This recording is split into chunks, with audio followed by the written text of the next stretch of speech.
नमस्कार दोस्तों आज से 120 साल पहले यानी 1900 के दौर में हमारा देश और दुनिया कैसी थी। पार्ट 2 लेकर आया हूँ जिसमें अंग्रेज़ों की क्रूरता, क्रांतिकारियों की निर्भीकता और उस दौर में भारत की अवस्था के बारे में बताएंगे। दोस्तों ये तो हम सभी जानते हैं कि भारत आज दुनिया के सबसे आधुनिक देशों की लिस्ट में शामिल हो चुका है, जहां विभिन्न प्रकार की टेक्नोलॉजी का इस्तेमाल किया जाता है। पर क्या आपने कभी सोचा है ये आज के भागदौड़ भरे भारत की जो तस्वीर आज हम देख रहे हैं वह आज से 120 साल पहले कैसी रही होगी। तो आज के इस वीडियो में हम जानेंगे कि 120 साल पहले हमारे देश में रहने वाले हमारे पूर्वजों की जीवन शैली कैसी रही होगी और उस दौर में हमारा देश कैसा दिखाई दे रहा होगा। दोस्तों सन 1900 का भारत यानी आज से 120 साल पहले भी भारत में अंग्रेजों का राज्य था, परंतु उस समय भारतीय नागरिकों ने और क्रांतिकारियों ने ब्रिटिश साम्राज्य के खिलाफ आंदोलन कर अंग्रेजों की नींव हिला दी थी, जिससे अंग्रेजों ने आंदोलनकारियों और भारतीयों के साथ सख्त रवैया अपनाना चालू कर दिया था ताकि कोई भी उनके खिलाफ आवाज़ न उठा सके।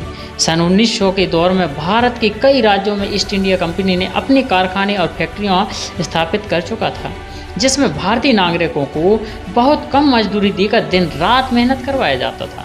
इसके अलावा ब्रिटिश सरकार ने भारतीय नागरिकों के साथ साथ भारत के छोटे बड़े राज्यों से भी कर लेना शुरू कर दिया था, जिससे ब्रिटिश सरकार के पास बहुत सारा भारतीय खजाना इकट्ठा हो गया था। आज से 120 साल पहले भारत में टेक्नोलॉजी इतनी ज़्यादा नहीं थी, इसलिए उस दौर के परिवारों के पास टीवी, रेडियो या मोबाइल फ़ोन जैसी चीज़ें नहीं होती थी और उस समय शहर में रहने वाले जो लोग होते थे वो फैक्ट्री या कारखानों में ही काम करके 2 वक्त की रोटी कमा पाते थे। वहीं गांव की बात की जाए तो गांव व कस्बों के लोग दिन भर खेतों में काम करके फसल को तैयार करते और उसी से अपना और अपने परिवार का भरण पोषण किया करते थे। उस दौर की महिलाएं सूती साड़ियां पहना करती थीं तथा गांव के जो पुरुष होते थे वह धोती और कुर्ता पहना करते थे। पर शहर में रहने वाले लोगों ने पैंट शर्ट पहनना चालू कर दिया था, जिससे उन्हें फैक्ट्री में काम करने में आसानी होती थी। सन 1900 के दौर में लोगों के पास आज की तरह बहुत सारे कपड़े खरीदने या पहनने का विकल्प नहीं होता था, इसलिए उस दौर के लोग एक जोड़ी कपड़े में ही कई सालों तक पहनते थे। दोस्तों सन 1900 के बाद अखंड भारत की कुल आबादी बढ़कर 26 करोड़ हो चुकी थी, परंतु आज के मुकाबले काफ़ी कम थी, जिससे उस दौर की सड़कों पर ज़्यादा भीड़ भाड़ व शोर शराबा नहीं हुआ करता था। अधिकतर लोग अपने दिन भर के काम निपटाकर शाम को घर चले जाया करते थे और खाना पीना खाकर जल्दी सो जाया करते थे, क्योंकि उस दौर में मनोरंजन का कोई साधन नहीं हुआ करता था। और दोस्तों जब खेतों में काम नहीं हुआ करता था तो गाँव के लोग पेड़ों के नीचे इकट्ठे होकर बैठ जाते थे और एक दूसरे के हालचाल पूछते हुए बातें करते थे। दोस्तों सन 1900 के आसपास के दौर में भारत में चोरी छिपे अंग्रेज़ों के खिलाफ साजिश चल रही थी, जिसके लिए हथियारों और गोला बारूदों की सप्लाई की जाती थी। इन कामों में लगे क्रांतिकारी लोग लंबी लंबी यात्राएं किया करते थे और अंग्रेज़ों से बच बचा के सभाएँ किया करते थे। दोस्तों आज से 120 साल पहले भारत में पक्के मकान बहुत कम हुआ करते थे, जो ज़्यादातर घर शहरों में ही देखने को मिलते थे, जिसमें ज़्यादातर ब्रिटिश लोग ही रहा करते थे। वहीं गांव और कस्बों के मकान मिट्टी, घास फूस व लकड़ी का इस्तेमाल करके बनाए जाते थे, जिनका रखरखाव काफ़ी मुश्किल हुआ करता था। उस दौर में आज के जैसे महंगे सैलून या नाई की दुकान नहीं हुआ करती थी दोस्तों, बल्कि बाजार में नाई सड़क के किनारे बैठकर उस तरह की मदद से बालों को काटते थे। आज से 120 साल पहले यातायात की कोई सुलभ साधन नहीं हुआ करते थे, इसलिए सामान की ढुलाई के लिए घोड़ा गाड़ी, बैलगाड़ी और ऊँट इत्यादि का इस्तेमाल किया जाता था। परंतु उस दौर में लोग एक जगह से दूसरी जगह जाने के लिए साइकिल जैसे 2 पहिए वाहनों का उपयोग किया करते थे, जबकि गरीब और सामान्य वर्ग के लोग ज़्यादातर लोग लंबी लंबी पैदल यात्रा किया करते थे।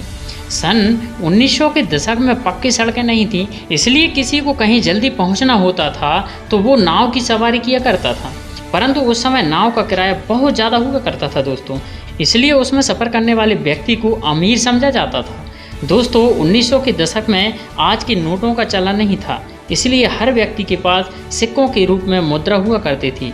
उस समय अगर किसी व्यक्ति के पास कुछ मुद्रा इकट्ठी हो जाती थी तो उसे अमीर माना जाता था, और जिसके पास बहुत ज़्यादा मुद्रा हो जाती थी तो वह व्यक्ति उस मुद्रा को एक मटकी में भरकर जमीन पर गाड़ देता था, क्योंकि उस समय बैंक या लॉकर नहीं हुआ करते थे, जिससे लोग अपने पैसों और मुद्रा को चोरी होने से बचा पाते थे। दोस्तों आज से लगभग 120 साल पहले सामान के लेन देन में मुद्रा का उपयोग शुरू हो चुका था, जबकि उससे पहले लोग सामान का आदान प्रदान करके लोग अपनी ज़रूरतों को पूरा किया करते थे।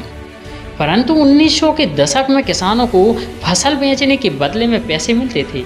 उस दौर में आटा, दाल, चावल या चीनी जैसी चीज़ें पैसे के बदले मिलती थीं, जबकि उस दौर में अंग्रेज़ों ने भारत में चाय का चलन भी शुरू कर दिया था।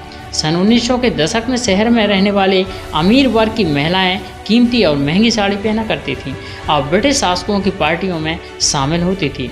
उस समय भारत के कई गांवों और कस्बों में बिजली नहीं हुआ करती थी, जिससे लोगों को रात के समय में लालटेन की रोशनी में काम करना पड़ता था। दोस्तों आज से लगभग 120 साल पहले भारत के लोग भोजन पकाने के लिए मिट्टी के चूल्हों का उपयोग किया करते थे और उनके भोजन में आटा, चावल, दाल, मक्का, बाजरा आदि अनाज ही शामिल हुआ करते थे।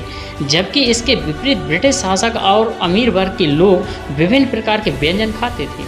1900 के दशक में भारत में ज़्यादातर लोग आस्तिक हुआ करते थे और वह सभी देवी देवताओं को मानते थे। इसलिए तीज त्योहारों के दौरान गंगा घाट से लेकर बनारस के विभिन्न घाटों में भारतीयों की भीड़ इकट्ठी हो जाती थी। हालांकि वह भीड़ आज के मुकाबले काफ़ी कम हुआ करती थी, जबकि इस दौरान लोग छोटे छोटे मेले में सांप सपेरे जैसे खेल देखा करते थे और आज से 120 साल पहले आम नागरिकों के लिए कोई पर्यटन नहीं हुआ करता था, बल्कि अंग्रेज शासक गर्मियों के मौसम में विभिन्न हिल स्टेशनों की तरफ रवाना हो जाया करते थे।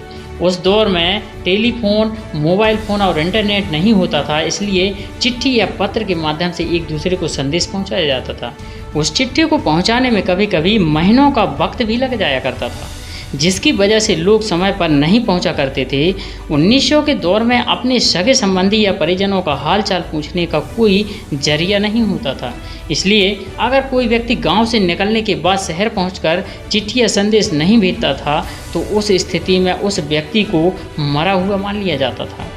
उस समय शिक्षा का महत्व बहुत कम था दोस्तों, इसलिए छोटे बच्चे घर और खेतों के कामों में अपने माता पिता का हाथ बटाते थे और फिर शाम के समय सभी बच्चे इकट्ठे होकर अपने दोस्तों के साथ खेला करते थे। जबकि शहरों में अमीर वर्ग के लोगों के बच्चे ही शिक्षित होते थे और आगे की पढ़ाई करने के लिए विदेश चले जाते थे। आज से 120 साल पहले भारत में स्वास्थ्य सुविधाएं भी बहुत कम हुआ करती थीं, इसलिए लोगों को महामारी व कुपोषण जैसी बीमारियों का सामना करना पड़ता था। दोस्तों उस दौर में पीने के पानी की सुविधा भी नहीं हुआ करती थी।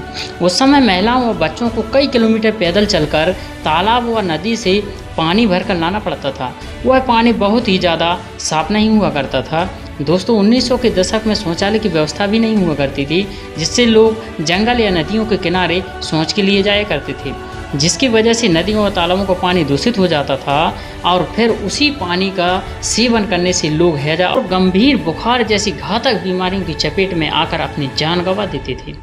दोस्तों उस दौर में सामाजिक अपराध बहुत ज़्यादा नहीं हुआ करते थे, लेकिन अगर किसी के पास पैसे या जेवर होते थे तो लोग अपनी ज़रूरतों को पूरा करने हेतु उनकी चोरी कर लिया करते थे।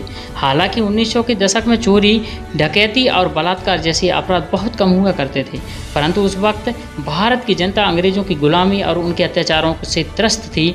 ऐसे में उस दौर के लोगों के बीच ईमानदारी, प्रेम और हमदर्दी की भावना कूट कूट कर भरी हुई थी।